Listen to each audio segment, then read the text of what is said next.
Shalom saudara dan saudari, selamat datang kembali. Kita tahu bahwa kata-kata bisa menyembuhkan, tapi pertanyaannya, apa yang bisa menyembuhkan kata-kata kita? Amsal hari ini menunjukkan bahwa perkataan yang menyembuhkan berasal bukan dari mulut, tapi dari hati. Sebelum kita masuk lebih dalam, mari kita mulai dengan membaca firman Tuhan.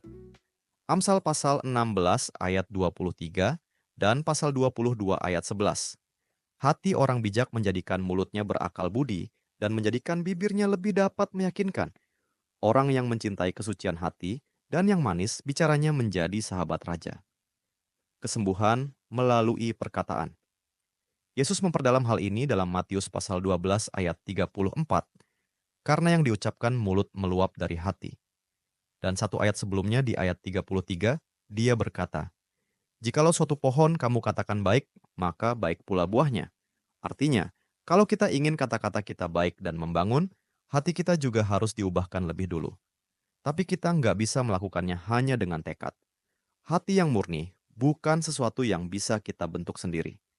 Mazmur pasal 24 ayat 4 mengatakan bahwa hati yang murni adalah hati yang tidak mempercayai berhala, bukan kekuasaan, prestasi, pujian orang, atau rasa aman palsu.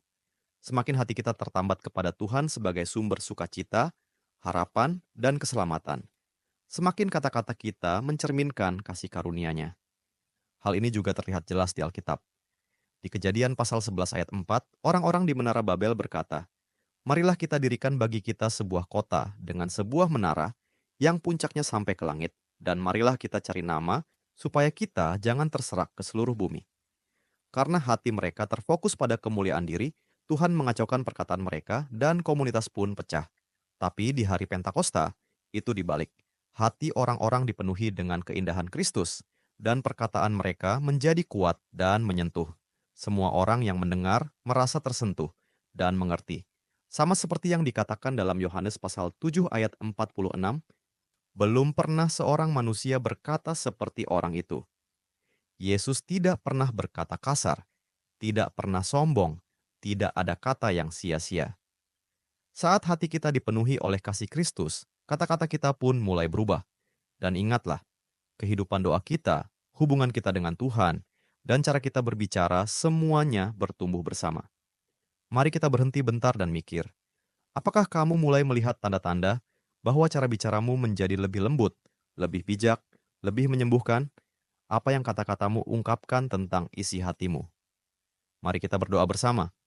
Tuhan, kami juga meminta Engkau memberkati kami dari inti terdalam siapa kami, seperti yang tertulis di Kejadian pasal 32 ayat 29, saat Engkau memberkati Yakub.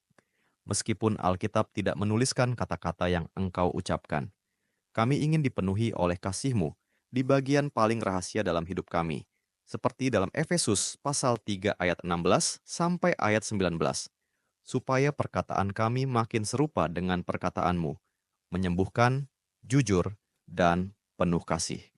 Amin. Terima kasih telah bergabung dalam pembelajaran Alkitab hari ini. Jika Anda merasa diberkati melalui firman ini, bagikan kepada keluarga dan teman-teman Anda.